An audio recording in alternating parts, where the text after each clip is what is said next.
Hi అండి.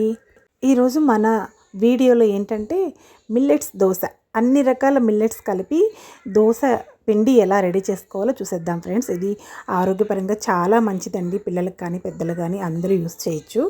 ఇక ప్రాసెస్లోకి ఎంటర్ అయిపోదాము. ఇక దీనికోసం పెద్ద పాత్రనైతే తీసుకున్నానండి. అందులో ఒక హాఫ్కి వాటర్ తీసుకున్నాను. ఇక రాగులు వేసానండి. ఫస్ట్ ఆఫ్ ఆల్ ఇందులో ఈ మిల్లెట్స్ ఏవైనా సరే డర్ట్ చాలా ఉంటుందండి. ఒక 2-3 టైమ్స్ వాష్ చేస్తే కానీ ఆ డర్ట్ అంతా పోదండి. ఇక కొర్రలు తీసుకున్నానండి. అదే గ్లాస్తో కొర్రలు ఒక గ్లాస్ తీసుకున్నాను. నెక్స్ట్ అవిసె గింజలు కూడా ఒక గ్లాస్ తీసుకున్నాను. రాగులు మాత్రం 3 గ్లాసులండి. నెక్స్ట్ జొన్నలు ఒక గ్లాసు. ఇవి సోయా సీడ్స్ అండి. అవి కూడా ఒక గ్లాసు. ఒక గ్లాసు కప్పో ఏదో ఒకటి మెజర్మెంట్ పెట్టుకుంటే దాంతోనే వేయాలండి. ఇంకొక గ్లాసు రాజ్మా తీసుకున్నాను. పెద్ద రాజ్మానే తీసుకున్నానండి. ఒక గ్లాసు ఉలవలు తీసుకున్నాను. ఇవే తీసుకోవాలని లేదు, ఏది అవైలబుల్లో ఉంటే అవి తీసుకోవచ్చు. ఇక బార్లీ తీసుకున్నాను ఒక గ్లాసు. సొద్దలు ఒక గ్లాస్ అండి. నెక్స్ట్ గోధుమలు కూడా ఒక గ్లాస్ తీసుకోవాలి. నా దగ్గర హాఫ్ గ్లాసే ఉన్నాయి. ఇవే వేసాను. ఇవి ఊదలండి. ఇవి కూడా ఒక గ్లాస్ తీసుకున్నాను. అరికలండి. ఇవి కూడా ఒక గ్లాసు. ఒక 3 రకాలు ఈ మిల్లెట్స్ మాత్రం యాడ్ చేశానండి. కొర్రలు, ఊదలు, అరికలు. ఇక సామలు, వరిగలు కూడా ఉంటాయండి. అన్నీ వేయకూడదు. అసలు అన్ని మిల్లెట్స్ కూడా కలిపి వాడకూడదండి. ఇవన్నీ కూడా ఇలా బాగా వాష్ చేయాలి. 12 అవర్స్ సోక్ చేసిన తర్వాత ఫ్యాన్ కింద నైట్ ఆరబెట్టేయాలి. మరుసటి రోజు ఇలా ఎండకి పెట్టాలండి. క్లాత్ మీద ఇలా వేసి ఎండపెట్టేయాలి.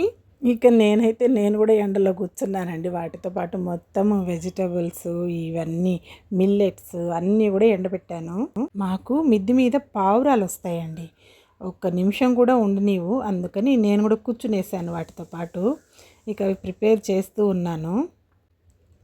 బాగా కష్టము ఎండపెట్టాలంటే ఏవైనా సరే. యాక్చువల్గా అన్నీ ఒకే రోజు పెట్టుకున్నానండి ఎండలో. ఆ రోజంతా నాకు ఈ డ్యూటీ సరిపోయింది. నేను యాక్చువల్గా ప్రిపేర్ చేసేది వేరే ఐటమ్స్ అండి. అవి నెక్స్ట్ వీడియోలో షేర్ చేస్తాను, ఏం చేస్తున్నాను, ఏ ఐటమ్స్ అనేసి. నాకేంటంటే అన్నీ ఒకేసారి చేయడం వల్ల ఈ వీడియోస్ అంతా కూడా క్లమ్సీ అయ్యాయండి. ఇందులో నేను మెయిన్ పర్పస్ మీకు చూపించేది మిల్లెట్ మిక్స్ పౌడర్ ఎలా రెడీ చేయాలని. ఇక దీనికి స్వీట్ కార్న్ వేయాలండి. నేను అవి లేవు, అందుకనేసి కార్న్ ఫ్లేక్స్ వేసాను. మొత్తానికి బాగా ఎండిన తర్వాత ఇలా మిల్లు పట్టించానండి. ఇక దాంతో ఎలా రెడీ చేసుకోవాలో చూసేద్దాం ఫ్రెండ్స్. ఈ పొడితో దోశ కోసం నేనైతే దీన్ని జస్ట్ వాటర్లో కలిపేసానండి. చూడండి, బాగా లంప్స్ లేకుండా బాగా నీట్గా కలిపేసేయాలండి స్మూత్గా. ఇక దాంట్లో కట్ చేసుకున్న ఆనియన్స్ వేసానండి. ఇక ఇందులో వేసే వెజ్జెస్ మన ఇష్టం అండి. ఆనియన్స్ ఎక్కువ వేసుకుంటే బాగుంటుంది. ఇక సరిపడా సాల్ట్ వేసానండి.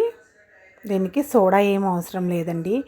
ఫర్మెంట్ చేసేయచ్చండి నైట్. కానీ అలా చేయడం వల్ల స్మూత్నెస్ ఎక్కువ వచ్చి దోశ విరిగిపోతుంది, సరిగా రాదండి.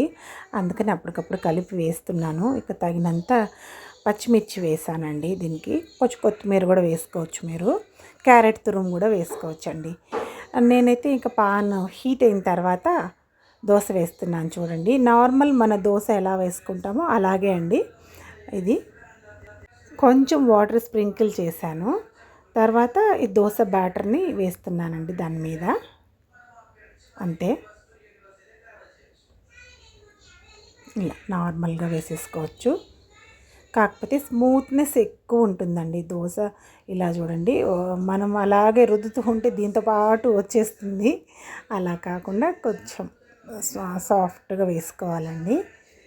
అంతే. ఈ మిల్లెట్స్ చాలా స్మూత్గా ఉంటాయండి. ఇక దీని మీద మనం ఆయిల్ స్ప్రింకిల్ చేసుకోవాలి. గీ కానీ ఆయిల్ కానీ వేసుకోవచ్చు. మూత పెట్టించి ఒక 1 మినిట్ 2 మినిట్స్ ఉండిస్తే బాగా వస్తుందండి దోశ. చూడండి, కుక్ అయిపోయింది.